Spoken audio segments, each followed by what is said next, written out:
So hello guys welcome back to my YouTube channel Sanatani vibes.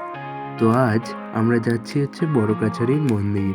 এই মন্দির পশ্চিমবঙ্গ রাজ্যের দক্ষিণ ২৪ পরগনা জেলায় অবস্থিত।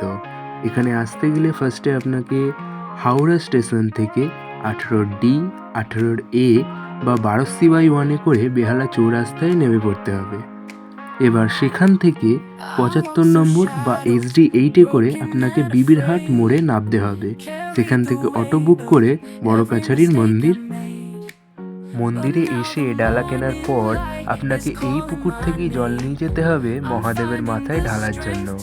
বিয়ের পর সন্তান না হলে দম্পতিরা এই মন্দিরে এসে মানত করেন এবং তাদের ইচ্ছা পূরণ হলে তারা তাদের সন্তানকে নিয়ে এসে এই পুকুরেই স্নান করিয়ে পুজো দেন। মন্দিরের ইতিহাস নাকি খুবই অলৌকিক, কারণ এই স্থান নাকি আগে একটি শ্মশান ছিল। ২৫০ বছর আগে স্থাপিত এই মন্দিরটি একটি অশ্বত্থ গাছের তলায় অবস্থিত এবং এখানে রয়েছে একটি বহু পুরনো শিবলিঙ্গ। কথিত আছে এখানেই নাকি স্বয়ং শিব ভূতনাথ বেশে বিচারসভা বসাতেন। অনেকে বলেন এখানে নাকি এক সাধু বাস করতেন, যিনি সবার মনস্কামনা পূরণ করতেন।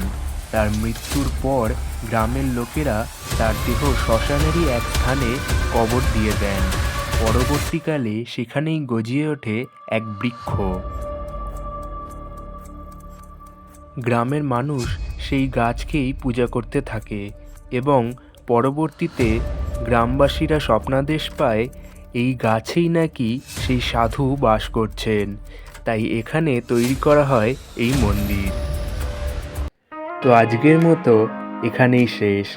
আমি পুজো দিয়ে বাড়ি ফিরছি।